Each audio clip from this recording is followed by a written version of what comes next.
성경의 권위 아래 있는 자신의 성도들에게 그들이 마땅히 취해야 할 옷차림과 머리 모양에 대해서 말씀을 하셨습니다. 하나님께서는 자신의 성도들이 이 세상에 있는 그 이상한 문화 속에 젖어 있는 그런 이방인들과 같이 행하는 것을 원치 않으시며 용모에서도 그들과는 구별되기를 원하신다는 말씀입니다. 너무나 당연하신 말씀인데도 그러나 오늘날 성도들의 복장 문화에 대한 이야기, 즉 드레스 코드는 논쟁을 유발하기 쉬운 매우 민감한 주제가 되고 말았습니다.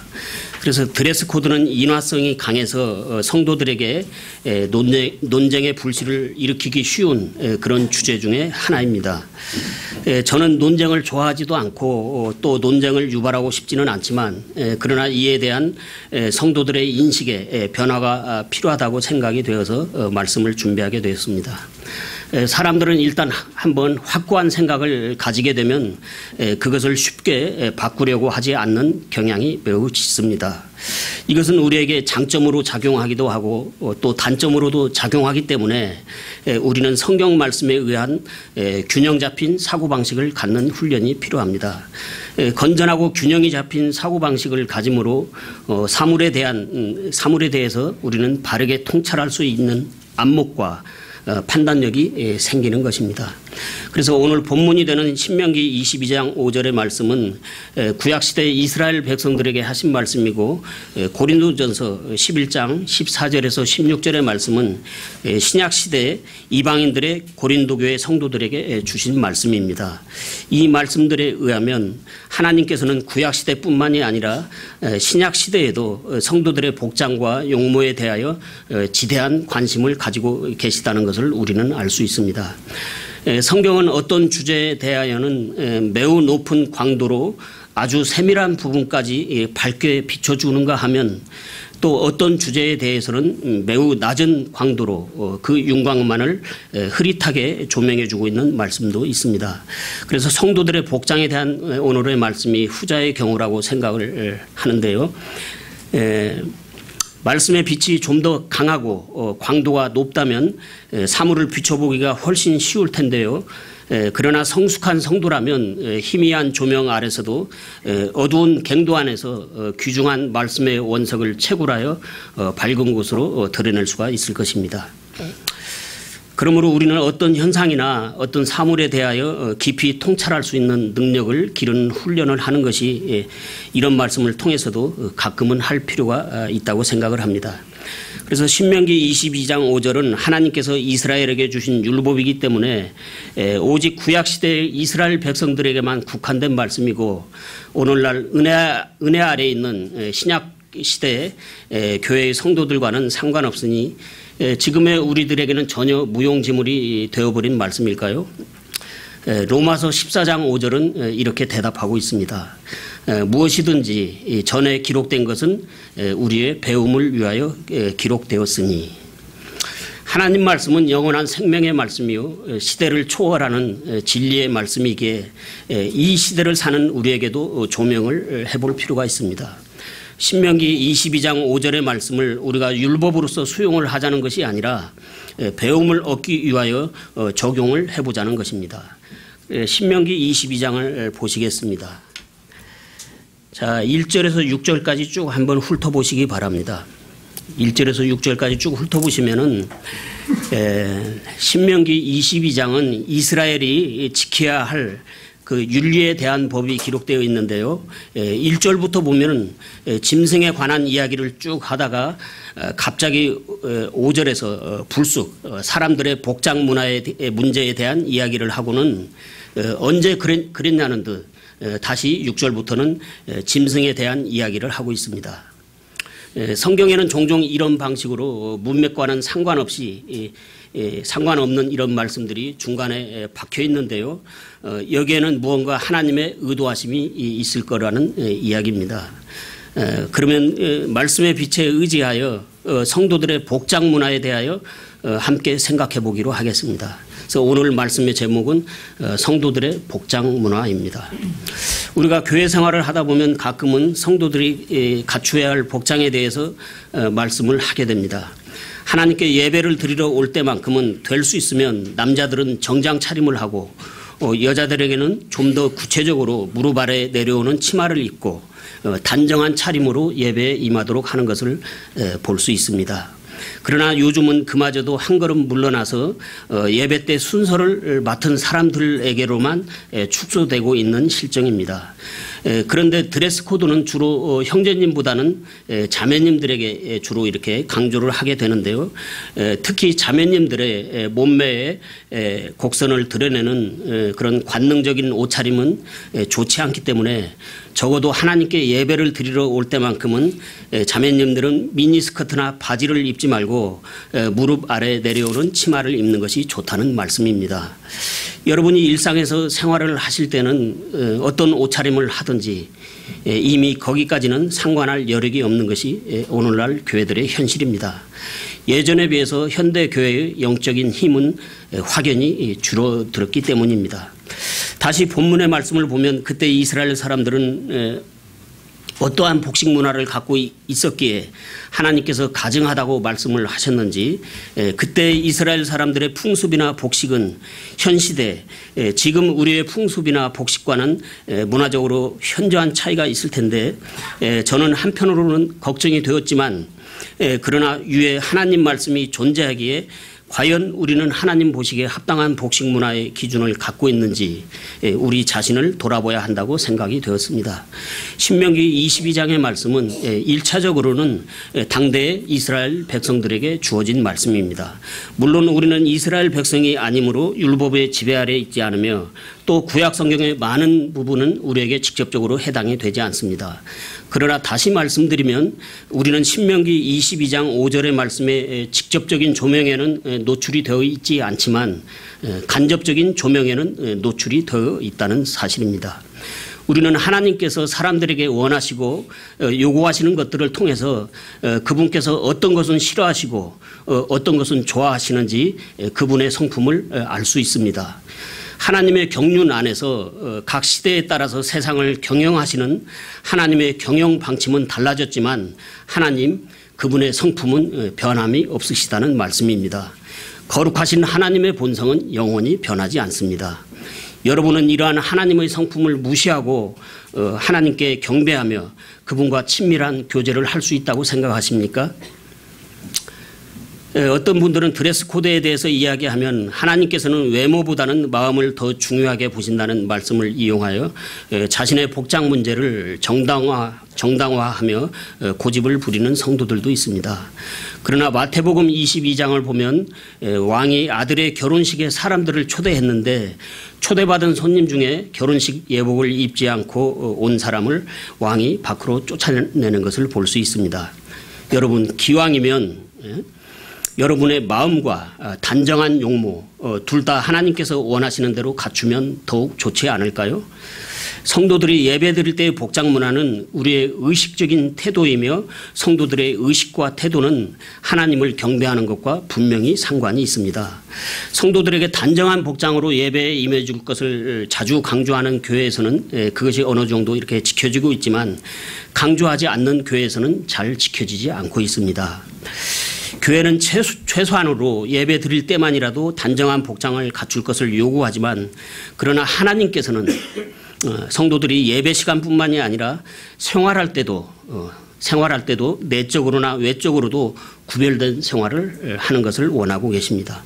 그 때문에 여자가 남자에게 속한 것들을 입어서는 안 되며 남자 또한 여자의 옷을 입어서도 안 된다고 신명기 22장 5절의 말씀을 기록하게 하신 것입니다. 여러분 남녀가 그 옷을 바꿔 입는다고 해서 여자가 남자가 되거나 남자가 여자가 되어서 하나님의 창조 질서의 근본이 흐트러지는 것은 아닐 텐데 왜 하나님께서는 사람들의 이런 모습을 가증스럽다고까지 하실까요? 요컨대 사람들이 이러한 문란한 복식 문화를 추구한다면 그로 인하여 파생되는 매우 좋지 못한 결과들이 문화라는 이름으로 우리의 영혼을 침식할 것이기 때문입니다. 여러분은 복장 문제를 단순히 문화적인 현상이라고만 생각하고 않게 여기실지도 모르겠습니다. 그러나 마귀는 성도들에게 유화적인 제스처를 보이면서 문화라는 이름으로 다가와서 성도들이 미처 대비하지 못한 부분을 공략하는데 영적으로 웬만큼 분별력을 가진 성도라고 할지라도 이 부분에 대한 방비는 매우 허술하기 때문에 마귀의 공격은 아주 효과적입니다. 에베소서 6장을 보면 성도들의 영적 무장에 대해서 하나님의 전신 갑주를 취하라는 말씀이 있는데 거기에는 성도들의 뒷부분 즉 등에 대한 보호 장비는 없습니다. 이것은 영적인 싸움에서 저와 여러분이 방심하여 등을 보인다면 마귀에게 당하게 되어 있다는 말씀입니다. 그 신뢰로서 한때는 진리 가운데서 꽤 굳건하게 서 있던 교회들이 어느 날인가부터는 이상스러운 모습으로 변질되어 있는 것을 보면 먼저 그 교회의 음악과 성도들의 복장에서부터 변화가 오기 시작했다는 것을 많은 사례들이 말해주고 있습니다. 교회의 음악도 성도들의 복장도 다 문화라는 범주 아래서 서로 연결되었기 때문에 마귀는 사람들이 긍정적으로 생각하도록 기독교 문화라는 논리적으로 그럴듯한 속임수에 탈을 쓰고 교회 안에 침투한다는 말씀입니다. 그러나 그런 문화를 허용하는 교회는 곧 마귀에게 잠식당하고 맙니다. 그래서 솔로몬의 아가서 2장 15절 말씀을 보면은 우리를 위하여 여우들 곧 포도나무를 망치는 작은 여우들을 붙잡으라. 우리의 포도나무에 연한 포도들이 있느니라라고 이렇게 경고하고 있는데요. 사자나 표범 같은 큰 짐승이 공격해 오면 파수꾼들이 금방 알아채지만 작은 여우는 눈에 잘 띄지 않기 때문에 그리고 또 사람들이 눈치를 채더라도 대수롭지 않게 생각하기 때문에 서서히 포도원을 망치는 것입니다. 이렇게 작은 여우의 공략은 포도원을 효과적으로 이렇게 공략을 할 수가 있습니다. 예수님께서 사랑하시는 성도 여러분, 지금 제가 말씀드리고 있는 드레스 코드에 대해서 반대의 견해를 가지고 계시는 분이라고 하더라도 여러분은 노숙자나 히피족이나 록음악을 하는 가수나 힙합 스타일의 옷을 입은 사람들의 외모를 결코 단정한 용모라고 보지는 않을 것입니다. 그리고 이것도 저것도 아닌 어중간한 옷차림이 있는데 그런 옷차림 또한 단정한 복장이라고 볼 수 없습니다. 그리스도인이 아니더라도 건전한 생활 양식을 가진 사람이라면 이런 사람들의 복장과 외모에 대해서 결코 단정한 차림이라고 생각하지 않는다는 것입니다. 그래서 옷이라는 것은 나만을 위해서 입는 것이 아니며 타인의 시선을 위해서도 입는 것이기 때문입니다. 우리 인간이라는 존재는 사회적인 규범 아래서 사회적인 시선을 의식하고 살아가게 되어 있습니다. 그래서 아담과 이브는 자기들 나름대로 무화과 나무 잎을 엮어서 치마를 만들어 입었지만 그것이 하나님 앞에서는 잘못된 옷차림이라는 것을 알았습니다. 지금 여러분의 옷차림과 두발 상태는 하나님 앞에서 자신이 있으신지요? 아까도 말씀드렸지만 그리스도인으로서 단정한 복장을 추구해야 한다고 하면 어떤 성도들은 외모가 중요한 것이 아니라 마음이 중요한 것이라고 하면서 신약시대의 성도들에게 복장 문제에 대하여 성경에 세부적으로 기록된 말씀이 어디 있냐고 예의 그렇듯 성경 기록을 따지면서 끝내 고집을 굽히지 않는 성도들도 있는데 그렇다면 만약에 신약 성경에 그리스도인의 복장 문제에 대해서 세부적으로 명확한 지침이 기록되어 있다면 여러분은 과연 그 말씀대로 온전히 지킬 수 있는 것이라고 생각을 하시는지요? 다음을 생각해 보시기 바랍니다. 먼저 고대의 복식 문화는 지금처럼 복잡하거나 다양하지도 않고 비교적 단순했을 것이므로 이스라엘 백성들은 남녀의 옷을 구분하기가 지금보다는 훨씬 더 수월했을 것입니다. 그럼에도 불구하고 그들 중에는 문란한 복식 문화를 추구하는 사람들이 있었다는 이야기입니다. 그러니까 신명기 22장 5절의 말씀이 기록된 것이죠. 여러분, 에덴의 동산에서 이브와 아담은 하나님께서 미리 경고하신 선악과를 따먹지 말라는 아주 간단하고 명확한 지침이 있었는데도 그것을 지키지 못했습니다. 제가 지금 아담보다 이브를 먼저 언급하고 있는 이유는 먼저 이브가 문제를 일으켰기 때문이며 지금도 복장 문제는 형제들보다도 수많은 이브들 즉 자매님들이 더 많이 문제를 일으키고 있기 때문입니다. 신명기 22장 5절의 말씀 또한 그것을 증명하고 있습니다. 신명기 22장 5절을 보시겠습니다. 여자는 남자에게 속한 것을 입지 말고 남자는 여자의 의복을 입지 말라. 그렇게 하는 모든 자들은 주 내 하나님께 가증한 자니라. 자매님들은 이 말씀을 잘 보시기 바랍니다. 이 말씀이 지금 남자보다 먼저 여자를 터치하고 있는 것에 유념하시기 바랍니다.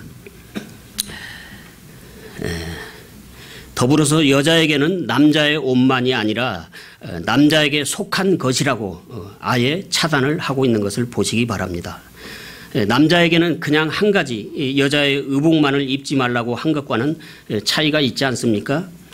여러분, 법은 지키는 사람이 아니라 범하는 사람 때문에 그 존재가 입증되는 것입니다. 신명기 22장 5절의 말씀은 지금도 살아서 움직이고 있습니다. 디모데전서 1장 9절에서 10절을 보겠습니다. 디모데전서 1장 9절과 10절입니다.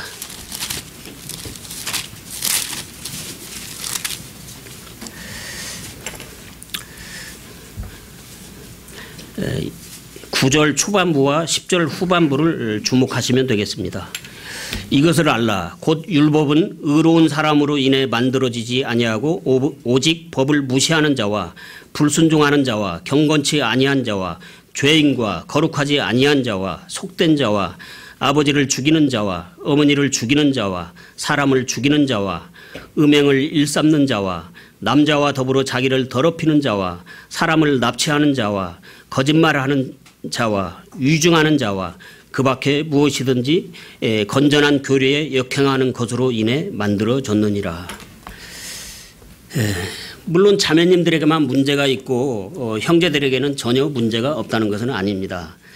하나님께 예배를 드릴 때 될 수 있으면 형제님들은 정장 차림을 하고 자매님들은 무릎 아래에 내려오는 치마를 입고 단정한 차림으로 예배에 임하라는 그런 권면의 말씀에도 그것이 잘 지켜지지 않는 이유는 다시 말씀드리면 저와 여러분이 하나님께 불순종한 이브와 아담의 후손이라는 그런 근원적인 이유가 있기 때문이며 두 번째 이유로는 바지는 남자의 옷이고 치마는 여자의 옷이라는 그런 말씀이 성경에 명시되어 있지 않기 때문입니다.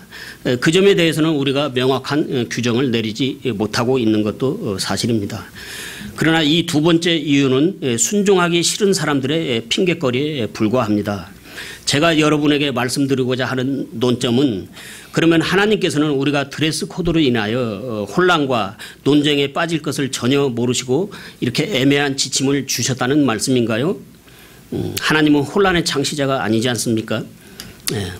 성도들의 복장 문제가 그렇게 중요하다면 하나님께서는 이 문제의 잘못된 결과에 대해서는 가증하다고까지 말씀을 하시면서 왜 그것을 피할 수 있는 세부적인 지침은 왜 주시지 않으셨냐, 그런 이야기입니다. 그 이유를 말씀드리겠습니다. 잘 들어보시기 바랍니다. 하나님의 지혜는 정말로 놀랍습니다. 성도들의 복장 문제는 진리냐 비진리냐의 관점으로만은 다루기 어려운 문제입니다. 그래서 어떤 분들은 말하기를 드레스 코드는 문화적인 문제이지 진리가 아니라고 반론을 제기하기도 합니다. 절반은 맞는 이야기지만 결국 그들의 주장은 드레스 코드는 문화적인 섹션이기 때문에 성경과는 직접적으로 상관이 없는 문제이므로 교회에서 요구하는 대로 꼭 따를 필요는 없다라는 그런 주장을 하기 위한 것입니다.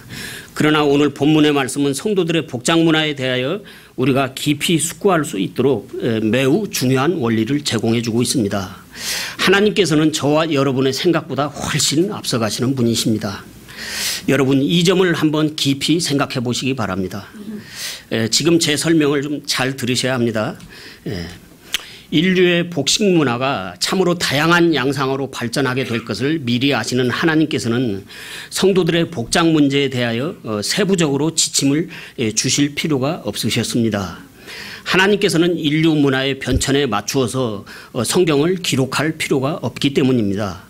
성도들의 복장에 대한 하나님의 단순한 지침은 인류사의 복식 문화와 그 변천에 따라서 문화의 지배를 받게 될 우리 인간들의 입장을 적극적으로 고려하신 하나님의 지혜와 배려에서 나온 것이라는 말씀입니다. 문화라는 것은 각 민족과 시대에 따라서 참으로 다양하기 때문에 하나님께서는 성도들의 복장 문화에 대해서 일단은 기본적으로 본질에 속한 큰 틀만 제시해 주시고 나머지 2단계는 각 시대의 건전한 사회적인 규범 아래서 규범에 의해서 형성될 풍습과 상식에 맡겨주신 것입니다. 이해가 되십니까? 아직 이해가 잘 안 되는 분들이 계신다면 우선 본문의 말씀이 제시하고 있는 문제의 본질을 인식하는 것이 필요합니다. 왜 하나님께서 자신의 성도들에게 이런 요구를 하시는지 말입니다. 그리고 문제를 인식했으면 그 다음은 하나님 말씀에 순종을 할 것인지 말 것인지를 여러분이 의지적으로 결정을 해야 합니다. 제가 여러분에게 드리고 싶은 말씀은 우리가 하나님께 순종하려는 그런 마음만 가진다면 그런 마음만 가지고 있다면 오늘 본문의 이 두 말씀은 우리에게 조금도 부족하지 않은 말씀이라는 것입니다. 하나님께서는 이스라엘에게는 복장 문제를 율법으로 주셨지만 신약시대의 성도들에게는 세부적인 지침 없이 디모데전서 2장 9절에서도 단정한 용무를 갖추라고만 하신 것은 신약시대의 성도들은 다양한 문화를 가진 이방인들이기 때문에 이 문제는 우리가 조금만 생각해 본다면 상식적으로 결론을 내릴 수 있는 문제라는 말씀입니다. 예수님께서 사랑하시는 성도 여러분, 저와 여러분의 믿음은 건전한 생각의 영으로 충만한 가운데서 이성과 상식적으로도 균형이 잘 잡혀 있어야 합니다. 하나님 말씀은 인류 문화의 양식을 초월하는 진리이며 드레스 코드에 대해서 세부적인 지침이 없더라도 신명기 22장 5절의 말씀과 고린도전서 11장의 말씀은 기록된 그것으로 충분합니다. 이 말씀을 통해서 여러분이 하나님의 의중을 파악한다면 문화와 시대가 변한다고 할지라도 우리는 얼마든지 그 가운데서도 그분의 뜻을 존중하고 순종할 수 있습니다. 지금 저와 여러분은 우리 조상들처럼 고려시대나 조선시대의 그런 문화와 사회적인 규범 아래 살고 있지 않습니다.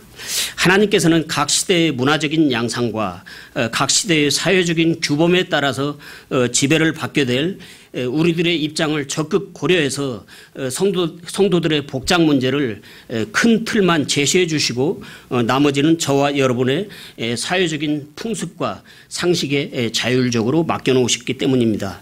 저와 여러분은 아직은 상식이 남아있는 사회에서 살고 있습니다. 드레스 코드에 대해서 세부적인 지침이 없더라도 하나님께서 원리가 되는 지침을 우리에게 주셨으므로 이 문제의 나머지는 상식으로 풀어나가면 풀립니다.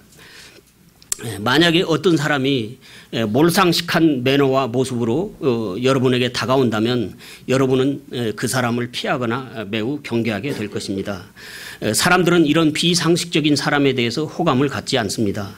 이것은 오늘 본문이 되는 고린도전서 11장 14절이 말씀하고 있는 바 본성에 속한 문제이기 때문입니다. 우리의 본성은 몰상식하거나 무례한 사람을 좋아하지 않습니다. 고린도전서 11장 14절에서는 본성이라는 단어를 긍정적으로 사용하고 있음에 유념하시기 바랍니다. 그리고 16절에서는 아까 그 풍습이라는 단어가 기록되어 있는데요. 그 풍습이라는 단어가 중립적 혹은 부정적으로 사용되고 있는 것처럼 보이기도 하지만 실상은 하나님의 교회들은 복장 문화에 있어서도 좋은 풍습을 가져야 한다는 것을 권면하기 위한 목적에서 그렇게 말씀하고 있는 것입니다. 모름지기 우리의 사고가 건전하다면 저와 여러분이 단정한 용무를 갖추기 위해서는 본성과 풍습에 의하더라도 어느 정도 상식에 맞는 복장을 추구해야 하는 것입니다. 여러분, 요셉이나 모세나 다윗이나 에스더나 다니엘은 내적으로도 또 외적으로도 모두 단정하고 아름다운 용모의 사람들이었다는 것을 기억하시기 바랍니다. 그 사람의 내면은 외적으로도 투영되는 것이며 흐트러지고 후줄근한 모습보다는 단정한 차림새가 더 아름다운 것입니다. 예배드릴 때의 복장 문제는 여러분의 의식과 의지가 결여되어 있는 한 순종하기 어렵습니다. 그러므로 드레스 코드에 대해서 명확한 지침이 주어졌다고 하더라도 먼저 여러분의 인식에 변화가 없이는 그것을 잘 지키지 못하는 것입니다. 예수님께서 사랑하시는 성도 여러분, 단정한 복장을 갖추기 위해서 저와 여러분이 반드시 패션과 유행에 민감해야 할 필요는 없습니다. 그리고 많은 돈을 들일 필요도 없으며 유행이 지났어도 얼마든지 단정한 복장을 갖출 수가 있습니다. 저는 15년에서 20년이 지난 몇 벌의 양복을 지금도 입고 있습니다. 그러나 또 새 옷을 사 입을 수도 있습니다. 복장 문제에 있어서 저는 여러분에게 율법적으로 제약을 가하려는 것이 아니라 최소한의 것을 이야기하는 것입니다. 예수님께서 사랑하시는 성도 여러분, 우리는 그리스도 안에서 얼마든지 자유를 누릴 수 있습니다. 저 또한 이 자유를 누리는 사람으로서 여러분의 자유를 막을 권리가 제게는 없습니다. 그러나 그리스도 안에 있는 자유는 여러분 마음대로 옷을 입는 것이 자유가 아니라 여러분이 그리스도인으로서 마땅히 갖추어야 할 복장을 갖추는 것이 예수 그리스도 안에 있는 저와 여러분의 진정한 자유입니다. 그래서 자유에 대하여 보다 성숙한 이해를 하셔야 합니다. 여러분의 마음대로 옷을 입고 와도 교회 마음대로 교회 이렇게 여러분 마음대로 옷을 입고 와도 교회에서 여러분을 막지는 않을 것입니다. 그러나 여러분의 자유와 책임에 대한 자유에 대한 책임과 그 상식은 매우 낮은 평가를 받게 될 것입니다. 신약교회 성도들이 아무리 은혜 안에 있다고 하더라도 하나님께 드리는 공식적인 경배에는 반드시 격식이 필요한 것입니다. 교리적으로만 경배라는 최고의 단어를 사용하면 무엇합니까? 구호만 있고 실제로는 구현되지 않는다면 그런 경배를 하나님이 받으시겠습니까? 지금부터 약 120여 년 전에 우리나라에 기독교가 들어왔는데 그때 우리나라는 양반과 쌍놈 이런 것이 존재하는 사회였습니다. 그래서 양반이 예수님을 믿으면 양반 크리스천이 되고 상놈이 예수님을 믿으면 상놈 크리스천이 되었습니다. 무슨 말씀이냐면 자기 집 안방에서 하던 습관이나 태도를 그대로 교회로 갖고 온다는 것입니다. 저와 여러분의 가정생활과 사회생활이 곧 저와 여러분의 교회생활이 되고 저와 여러분의 교회생활이 곧 저와 여러분의 가정생활과 사회생활이 되는 것입니다. 그러므로 이것이 잘못되면 저것도 잘못되는 악순환이 계속되고 이것이 잘되면 저것도 잘되는 선순환이 계속되는 것입니다. 우리의 생활과 신앙은 동떨어진 것이 아니기 때문입니다. 예수님께서 사랑하시는 성도 여러분, 지금 이 시간은 하나님을 경배하는 대단히 귀중한 시간입니다. 이 시간 저를 포함해서 다 함께 우리 자신을 한번 점검해 보기를 원합니다. 우리는 안방에서 하던 습관을 교회로 갖고 와서 다른 성도에게 불쾌감을 주지는 않는지요? 우리의 언행이나 태도에는 문제가 없는지요? 다른 성도를 존중하고 있는지요? 나보다 나이가 위인 성도에게 무례한 언행을 하지는 않는지요? 나보다 나이가 적다고 해서 함부로 하대를 하지는 않는지요? 다른 성도들과 안면을 좀 익혔다고 해서 예에 벗어나는 말과 행동을 하지는 않는지요? 그리고 나와는 다른 견해를 가졌다고 해서 이방인처럼 대하지는 않는지요? 저와 여러분이 교회 안에서 이러한 생활 양식을 보인다면 그러한 말과 태도는 교회 밖에서도 그대로 재현이 되는 것입니다. 우리의 잘못된 부분이 있음에도 그런 태도를 고치려 하지 않는다면 영과 진리로 아무리 하나님께 경배를 드린다고 해도 하나님은 그런 영을 가진 성도의 경배를 받지 않으십니다. 영이 그렇게 둔감하고 무신경한데 어떻게 영과 진리로 하나님께 경배한다고 말할 수 있습니까?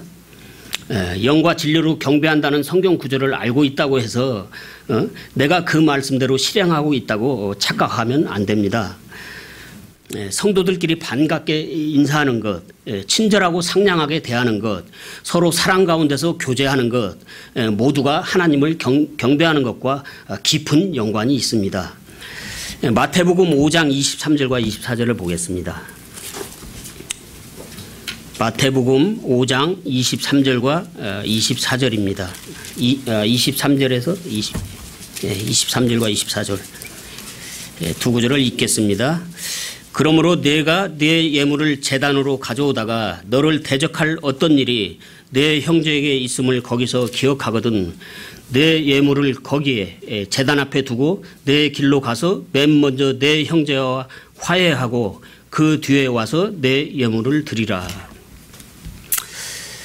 이 구절에 대해서는 지난번에 성경 공부할 때 말씀을 드렸습니다마는 예수님께서 사랑하시는 성도 여러분, 교회 안에서 다른 지체들과 뭔가 불편하거나 꺼리는 일이 있으면 어떻게 영과 진리로 하나님께 경배할 수가 있겠습니까? 지금은 교회 안에서조차 하나님을 경외함을 찾아보기가 매우 어려운 세대가 되고 말았습니다. 저와 여러분이 진정 하나님을 사랑하고 존경하며 그분을 두려워한다면 우리의 모든 것은 달라지게 되어 있습니다. 우리의 예배드리는 태도와 복장은 지금보다 확연히 달라질 것입니다. 그리고 다른 성도들을 대하는 태도는 부드럽고 친절하게 대할 것입니다. 우리는 결코 무례한 사람이 되어서는 안 됩니다. 예수님께서 사랑하시는 성도 여러분, 교회에 와서 이런 것 저런 것 신경 쓰지 말고 그냥 예배만 드리고 하나님만 보고 가면 됩니까? 결코 그렇지 않습니다.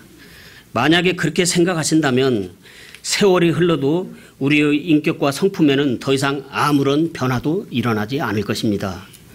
야고보서 5장 17절을 보겠습니다. 야고보서 5장 17절입니다.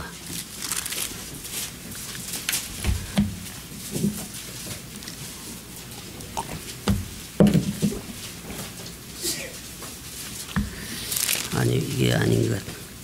5장이 아니고 저 4장입니다. 죄송합니다. 4장 17절을 보겠습니다. 그러므로 선을 행할 줄 알고도 행하지 아니하는 자에게는 곧 그에게는 그것이 죄가 되느니라. 이 구절은 참으로 두려운 말씀인데요. 우리는 이 야고보서 4장 17절 말씀 앞에서 말씀을 듣기만 하고 행하는 데 있어서는 소홀히 하지 않았는지 이제는 돌아볼 때가 되었습니다.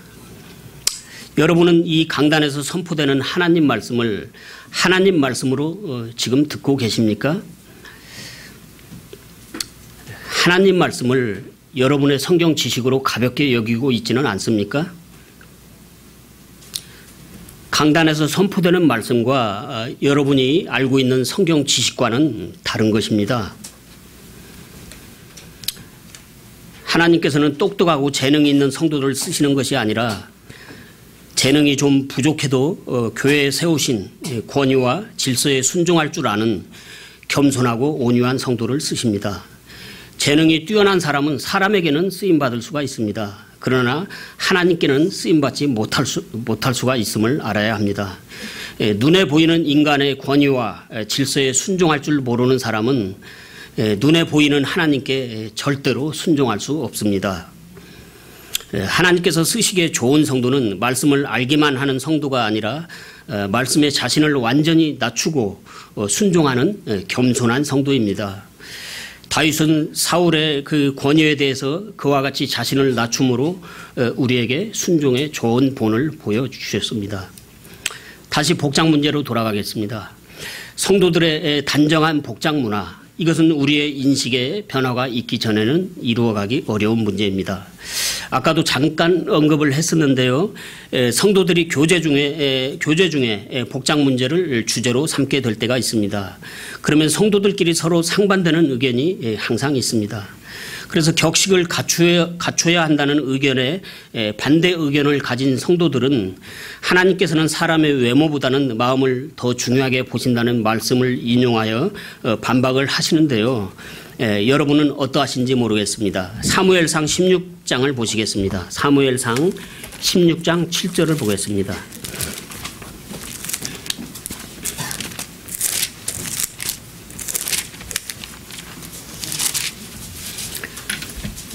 네, 16장 7절을 읽겠습니다.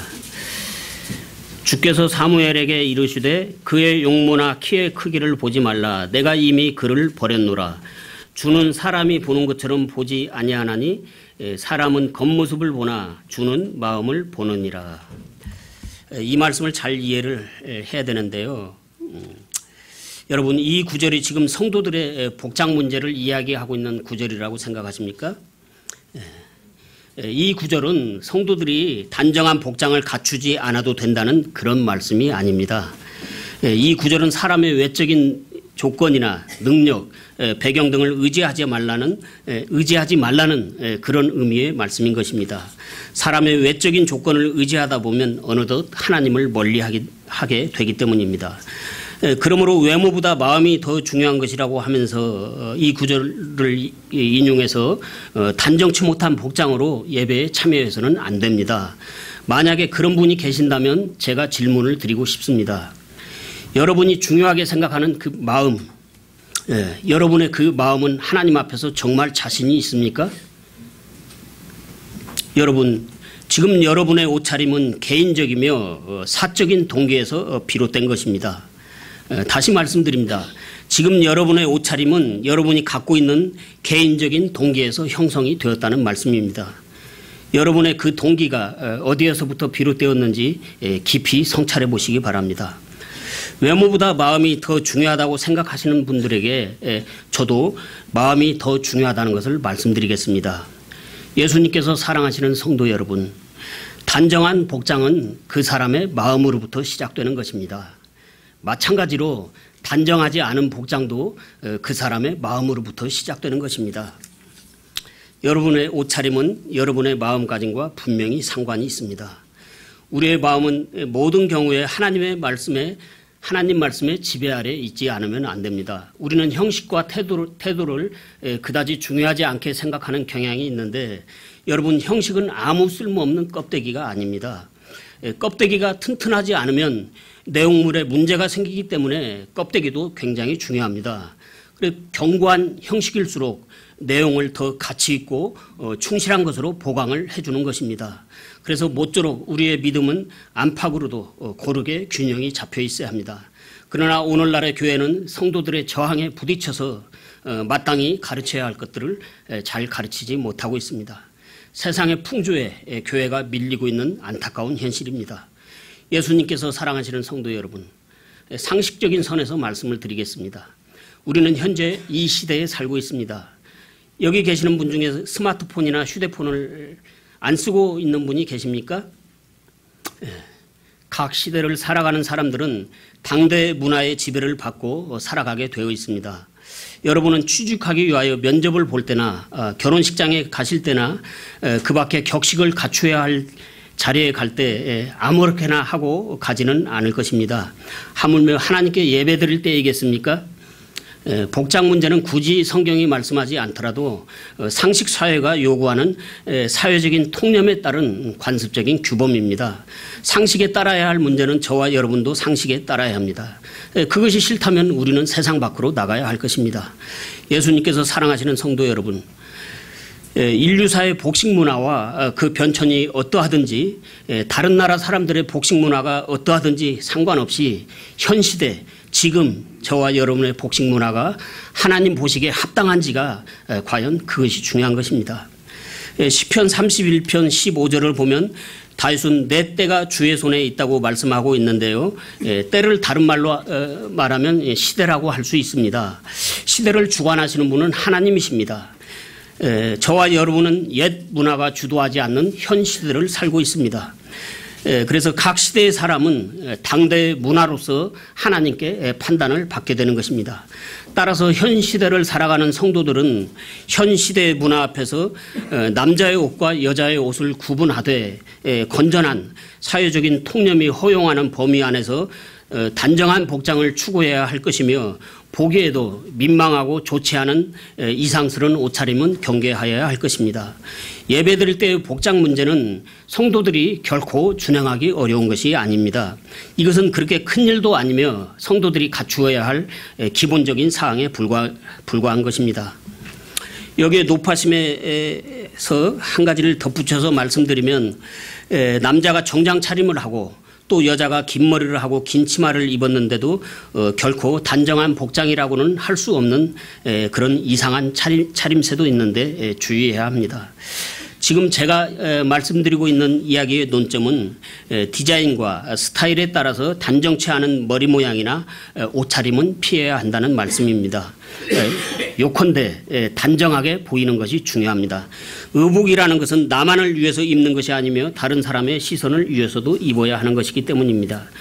그것이 창세기 3장에서 벌써 나타나고 있지 않습니까? 아담과 이브는 무화과 나무 잎으로 만들어 입은 자기들의 패션에 만족했습니다. 그러나 타자이신 하나님의 시선에 그것은 바른 차림새가 아니었습니다. 이 이야기가 담고 있는 그 본연의 영적 진리는 지금 그것이 초점이 아니기 때문에 생략했습니다. 성도 여러분, 우리의 정신세계는 외적으로도 투영되는 것이며 복장 문제는 성도들의 의식 수준과 무관하지만은 않습니다. 모쪼록 우리는 균형이 고르게 잡힌 성도가 되어야 합니다. 그러면 오늘 본문이 되는 고린도전서 11장 말씀을 보겠습니다. 오늘 또 하나의 본문이죠. 고린도전서 11장 14절에서 16절을 보겠습니다. 만일 남자가 긴 머리를 가지면 그것이 그에게 수치가 되는 것을 본성 그 자체도 너에게 가르치지 아니하느냐? 그러나 여자가 긴 머리를 가지면 그것은 그녀에게 영광이 되나니 여자의 머리는 덮는 것으로 주어졌느니라. 그러나 어떤 사람이 논쟁하려 할지라도 우리에게나 하나님의 교회들에는 그런 풍습이 없느니라. 오늘은 주로 신명기 22장 5절의 말씀에 의지하여 권면을 드렸지만 또 하나의 본문 말씀으로 채택이 된 고린도전서 11장의 말씀은 성도들의 두발 문제를 다루고 있습니다. 14절에서 사도 바울은 본성이라는 단어를 긍정적으로 사용하고 있는데요. 드리고 싶은 말씀은 성도들의 복장 문화와 두발 상태는 같은 문제이며 오늘 우리에게 주신 구약 성경과 신약 성경의 본문 말씀은 같은 맥락의 말씀이라는 것을 이해하시기 바랍니다.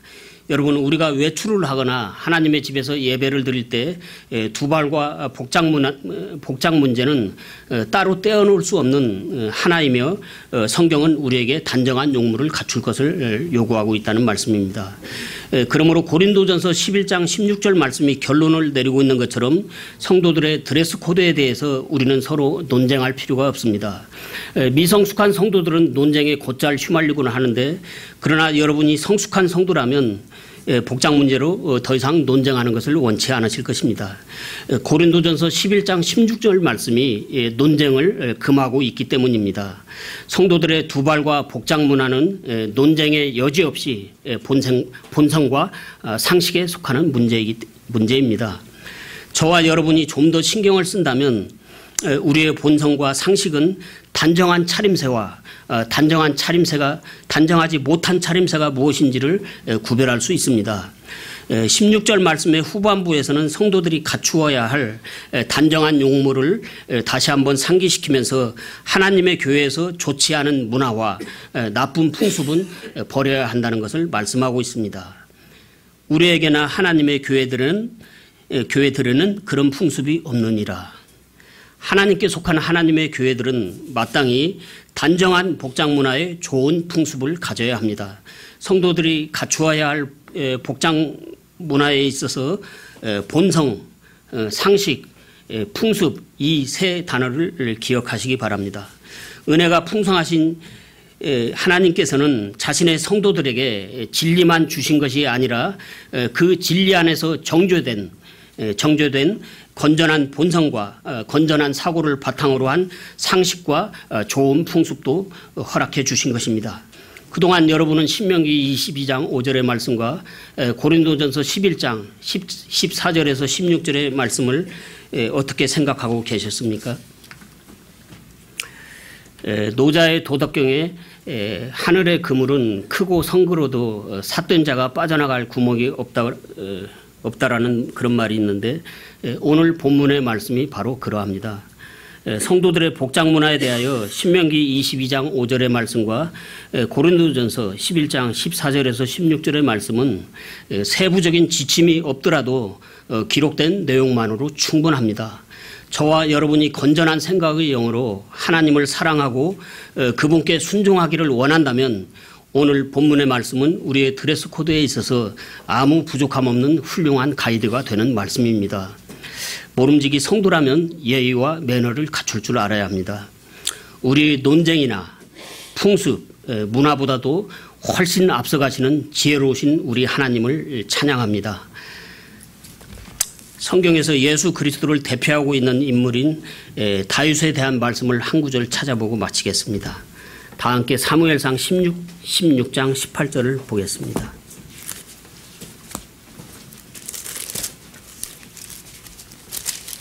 사무엘상 16장 18절입니다.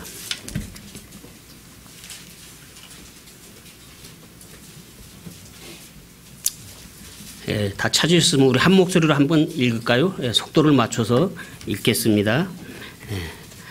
자, 그때 신하들 중에서 한 사람이 응답하여 이르되 보소서 내가 베들레헴 사람 이새의 아들을 보니 그는 솜씨 있게 하프를 탈 줄 알고 또 강하고 용맹한 전사요 일에 분별력이 있으며 단정한 자니이다. 주께서 그와 함께 계시나이다.